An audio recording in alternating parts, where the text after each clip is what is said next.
Olá, alunos, tudo bem com vocês? Estaremos agora falando sobre assistência de enfermagem ao paciente cirúrgico dos olhos e ouvidos, ok? Então, o que seria enucleação, gente? Enucleação é a extração total do globo ocular, tá? Não tive uma imagem de pessoas que mostra bem essa característica, só infelizmente desse cachorrinho bonitinho, tá? Mas isso aqui é enucleação, tá? Ou seja, a remoção extração desse globo ocular total, tá? Sai para fora e depois fica a cavidade ocular aqui vazia, tá? Evisceração, tá? É a extração do globo ocular, deixando a esclerótica, tá? Dessa característica aqui. Indicações de cirurgias e tudo mais dessa procedimento cirúrgico. São traumatismos oculares, tá? Com destruição do órgão, tumores malignos, tá? Quais são os cuidados pré-operatórios? Preparo psicológico, lembrando que isso aqui é o preparo psicológico. Todo tipo de cirurgia tem que ter no pré-operatório, tá? Pois qualquer procedimento gera ansiedade, medo, e isso tem que ser amenizado, tá? Ajudar o paciente com a falta de visão ou a parcial falta de visão, adaptar-se no ambiente hospitalar, aplicar medicamentos conforme prescrito, como o médico prescrever. Geralmente são prescritos colírios, sedativos, tá? Às vezes algumas pomadas também, tá? Enema geralmente é prescrito para evitar esforços na evacuação, tá? Ou evacuar após a cirurgia. Cortar os cílios, quando prescrito, alguns cirurgiões preferem que seja feito, tá? Essa corte dos cílios, tá? E ele recomenda que seja quando o paciente esteja anestesiado, né? Observar sinais de infecção, alergia ou qualquer transtorno respiratório, tá? Que cause tosse, espirros. Caso existem, deve ser tratado para prevenir hemorragia, tá? No pós-operatório. Cuidados no pós-operatório. Manter a cabeça do paciente imobilizada através de coxinhas colocadas no lado da cabeça, tá? O paciente retornará com alguns, ou melhor dizendo, retornar com os curativos, devendo ser orientado que já está no quarto, ou seja, ele vai estar com os olhos vendados, então ele tem que ser orientado que já está no quarto. Localização da campainha e os demais objetos. Então, assim, o paciente volta para o quarto, ele vai estar sedado muitas vezes, ou voltando da sedação, ele vai estar com curativo nos olhos e a gente deve fazer orientar o espaço onde que ele está, tá? Porque ele não vai saber. Então, orientar que está no quarto, que a campainha para chamar está em tal lugar, que a tomada está no lugar, que o telefone ou outros objetos pessoais dele está em tal lugar, tá? Para eles poderem se localizar. Colocar grades na cama, especialmente para criança e pessoas idosas. Auxiliar na deambulação, na alimentação. Auxiliá-lo na nebulização, geralmente após o primeiro ou segundo dia de cirurgia. Tá? Estimular o paciente a prestar seus próprios cuidados e tornar-se independente. O curativo local em geral é mantido por 5 dias, devendo-se observar sinais de hemorragia e infecção. Orientar o paciente a evitar movimento brusco com a cabeça, inclinar-se para frente, levantar objeto, e tossir, espirrar. É necessário, às vezes, a gente fazer uma adaptação na prótese, tá? Após a cicatrização total, que ocorre aproximadamente 6 semanas, pode-se adaptar uma prótese de vidro ou plástico que visa corrigir o problema estético. O paciente é ensinado a colocar e retirar essa prótese. Vocês viram lá que tem a enucleação, que é a remoção do globo ocular. A fossa ocular vai ficar ali. Para que não tenha aquele impacto estético, pode ser colocado ou adaptado uma prótese naquela região ali, tá? Não sei se vocês lembram, ou pessoas antigas, muitas vezes tinha esses implantes oculares de vidro, tá? Então, possivelmente algum de vocês lembra, ou até mesmo lembre alguma pessoa idosa que tinha, tá? Que era muito comum antigamente fazer isso. Tá? Complicações, hemorragias, tá? Então pode ter sangramentos, infecção, tá? Discência de sutura, catarata. Então, o que seria catarata, gente? Consiste numa opacificação, da lente do cristalino ou de sua cápsula, podendo ser congênita, adquirida por doença ou traumatismo, ou sendo o que ocorre mais frequentemente na pessoa idosa, tá? A gente tem o cristalino, que é uma substância líquida bem transparente. Com o passar do tempo, ele fica mais leitoso, tá? Mais opaco, tá? E com isso atrapalha a chegada da luminosidade na terminações nervosas ali sensitivas, que vai levar essa informação para o cérebro e a gente vai enxergar. Então, com o passar do tempo, esse líquido que tem no cristalino, ele vai ficando mais leitoso, tá? Assim, mais branquiçado. E pode também ocorrer por fatores congênitos, então a pessoa nasce, melhor dizendo, a criança nasce, traumatismo e outras doenças que podem levar, tá?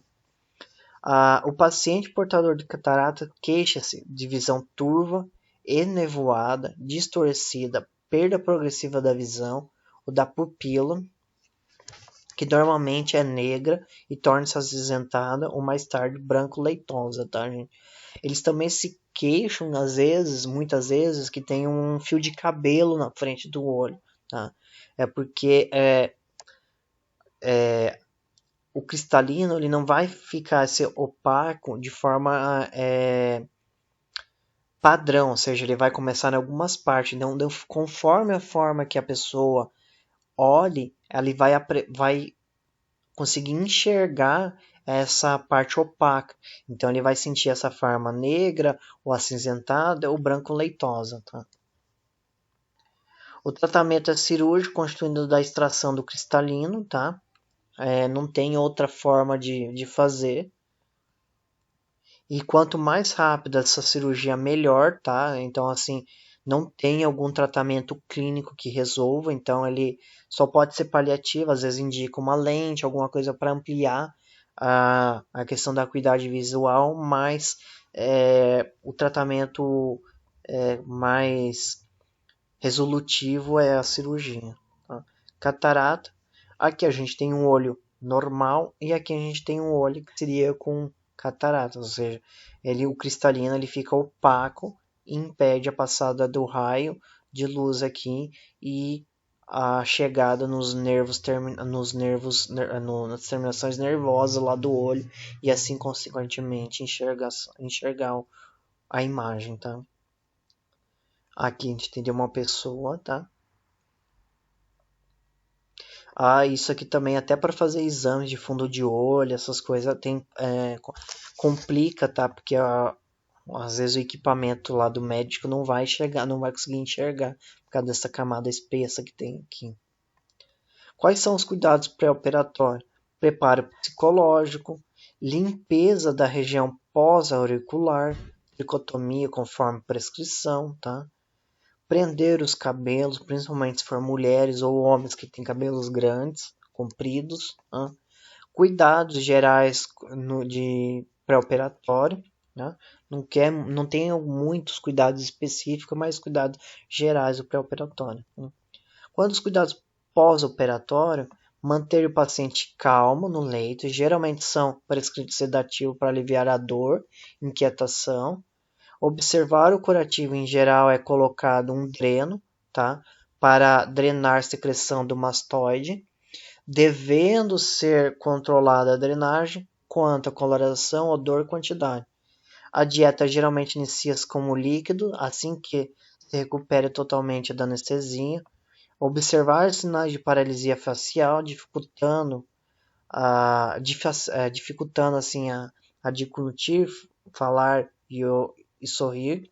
Né? Ao menor sinal de paralisia facial, o médico deve ser comunicado imediatamente. Orientar o paciente para evitar espirrar ou suar no nariz, pois isso poderá aumentar a pressão intracraniana e ter problema nessa cicatriz cirúrgica. Né? Quais são as complicações? A principal é a paralisia facial, tá, gente? Que pode ter lesão de nervo, pode ter outros problemas associados aí, além de demais complicações gerais de qualquer cirurgia. Então, infecção, hemorragia e por aí vai. Tá? Timpanoplastia, tá? Então, a plastia do tímpano. Tá? É reconstituição da membrana timpânica. Qual é a finalidade? Fechar a cavidade do ouvido médio com um enxerto sobre a perfuração, evitando infecção, melhorar a audição. Quais são as indicações? Perfuração do tímpano. Perfuração do tímpano pode ocorrer devido ao uso inadequado de cotonetes, golpes sobre o ouvido, fratura do crânio, queimaduras, infecção, deslocamento de ar em grandes explosões, assoar nariz, utilizar objetos contundentes, por exemplo, caneta, chaves dentro do ouvido quando está coçando. Cuidados no pré-operatório, a gente precisa fazer os cuidados gerais do pré-operatório, aplicar medidas específicas conforme prescrição, tá? No geral, gente, medidas gerais, tá? Cuidados gerais. Não tem muito cuidados específicos, tá? Vai depender muito da necessidade do paciente. Quanto aos cuidados pós-operatório, manter o paciente deitado, sem travesseiro, com o ouvido operado, voltando para cima, evitando mover a cabeça. Né? Observar o curativo conforme geralmente ocorre a presença de uma secreção sanguinolenta. Entretanto, não se deve se mexer no curativo, podendo-se apenas trocar ou reforçar o curativo externo. O curativo é trocado após o 6º dia pelo médico. Auxiliar o paciente quando levantar do leito, pois frequentemente ocorre vertigem, náuseas. Orientar para que o paciente não molhe o curativo. Orientar que o paciente não molhe o curativo, evitar assoar o nariz, espirrar com a boca fechada, pois isso ocorre nova ruptura do tímpano. Gente, tendo fazer, melhor não façam isso não, que pode ocorrer essa ruptura do tímpano. Se vocês tentarem tossir, vocês já devem ter feito alguma vez na vida, tentar tossir, mas vocês não conseguem tampar a boca, levar a mão, o braço, melhor dizendo, na boca, e às vezes vocês fecham a boca e segura. Esse movimento de fechar a boca e fazer esse movimento de tosse, faz com que aumente a pressão intracraniana, tanto intratorácica quanto intracraniana, e isso aumente a pressão ali na membrana timpânica, e com isso ocorre a ruptura dessa membrana. Tá? Quais são as recomendações? Não deve se estilar nenhum tipo de líquido no ouvido. O paciente recebe alta no 3º ou 4º dia no pós-operatório, devendo ser informado sobre o retorno no hospital e os cuidados com o ouvido. O paciente não deverá preocupar-se com dificuldade de audição, cessação de ressonância, ruídos estranhos, tonteiras, tonturas quando realizar movimentos rápidos com a cabeça nos primeiros dias da semana da cirurgia, ok? Pois isso vai ser normal e normal entre aspas, né? Normal decorrente dessa cirurgia e no passar dos dias deve se melhorar, ok? Biópsia, o que é biópsia, gente? É uma retirada de um fragmento de tecido ou órgão ou tecido do órgão com a finalidade de fazer exame anatopatológico. Indicação: diagnóstico. A biópsia pode ser realizada através de uma inserção, ou seja, faz um corte cirúrgico, punção ou coleta de material na região. Tá? Quais são os cuidados pré-operatórios? Preparo psicológico do paciente, visto que pode ser por câncer e isso gera um impacto emocional na pessoa, entre outros. Preparo físico, tricotomia da região, caso seja pilosa. Limpeza, muito importante, limpeza da pele. Geralmente a cirurgia é feita com anestesia local, embora existem casos que a biópsia é realizada com congelação, fornecendo o resultado em seguida e dependendo do teste, do resultado da cirurgia realizada. Ou seja, em alguma circunstância faz primeiro a biópsia, caso seja positivo, por exemplo, para um câncer, para algum outro problema, pode-se fazer uma cirurgia intervencionista, tá, para resolver o problema. Exemplo, biópsia de um módulo da mama, caso seja maligno, é realizada a mastectomia. Nesse caso, o paciente já deve ser orientado, preparado pela possível cirurgia. Tá? Necessidade de jejum e lavagem intestinal varia conforme o tipo de anestesia e o local da biópsia. Cuidados no pós-operatório: verificar o tipo de anestesia, controlar sinais vitais, observar o local, verificando se existe sangramento da drenagem, etc., tá? Entre outros. Verificar a prescrição médica, ver se existem ordens específicas ou cuidados específicos quanto a medicamentos e dietas e curativos. Tá? Aqui a gente tem nossa referência. Lembrando, gente, não deixem de fazer o estudo dirigido e me mandar e assistir às aulas. A presença de vocês será avaliada por meio dessas duas alternativas, tá? Em conjunto. Estudo dirigido mais a visualização do vídeo no YouTube, ok? Qualquer dúvida, entre em contato comigo via WhatsApp, ok?